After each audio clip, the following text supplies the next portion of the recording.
What is up, everyone? This is FNH here with a brand new video to talk about how you can see your ghost followers slash like basically dead followers on Instagram and how to remove them basically. So we're going to be utilizing two apps. The first one is Unfollow. This is my favorite app that I want to use and the more preferred method. And the second one is Insight Plus. So we're going to get right into the Insight Plus just to show you. In this app, you can essentially see your whole listing on like who's following you, who's not following you, who you're following, who you're not following, etc, etc. And over here at the bottom right, it shows like oh, not the reset data.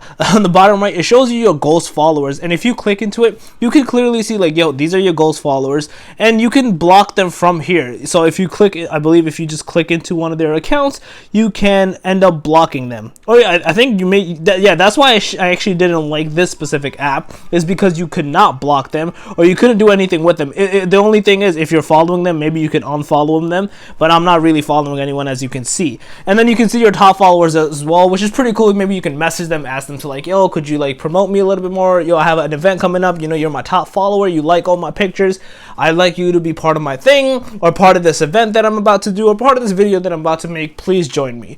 But the reason I like the second one, which is the Unfollow app, it is free. It's the more preferred method that I personally like. In here, you can essentially go to select, you can get your non-following followers, your inactive users, and your ghost followers. So there's a difference between the two. Inactive users are someone who hasn't like used the app in its totality. Ghost followers is they're using the app, they're just not following, or they're not being active on your account. Right now for me, it might be a lot, if not everyone, because I haven't posted in such a long time. So everyone could technically be ghost follower.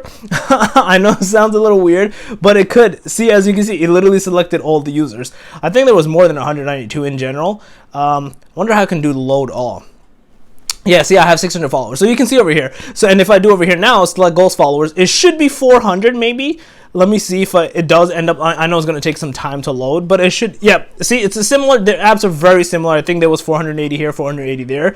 And then the actions you can take is you can start blocking them. You can add them to the whitelist. You can remove them from the whitelist. And then in there, over here you have, see, you can set up filters like ghost filter, your last 50 posts, they haven't interacted, they're a ghost follower. Inactive interval, same thing. You can put a custom, or you can put the specific date range, and you can go from there. And then it's a pending task. It starts blocking them, because the purpose of this is you don't want fake followers per se, or ghost followers on your account. If you have them, what's the point? They're just a number that's high. Your picture, let's say you throw a picture out there and you have 1,000 followers, but only 100 are active followers, and from that 100 only 50 see it, and you're only getting 50 likes per pic. That kind of sucks. Your goal is to get as many likes and engagements as possible, so you want to get rid of those inactive followers. So even if you purged 900 of them, at least that 100, full 100 will go in, and you're even if only 50 of them liked it, your engagement rate is 50% right now, which means Instagram will push it out more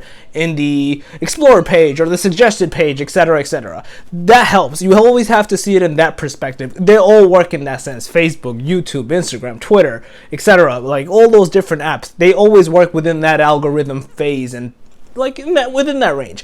So yeah, guys, this was the two apps. I'll leave a link for you guys in the description below for you to check out. Overall, I hope you found this video helpful and informative. If you did, smash that like button. It helps a lot, helps with that YouTube algorithm. If you have any comments, questions, or concern, please let me know in the comment section below. I'll try to help you out and guide you as much as I possibly can.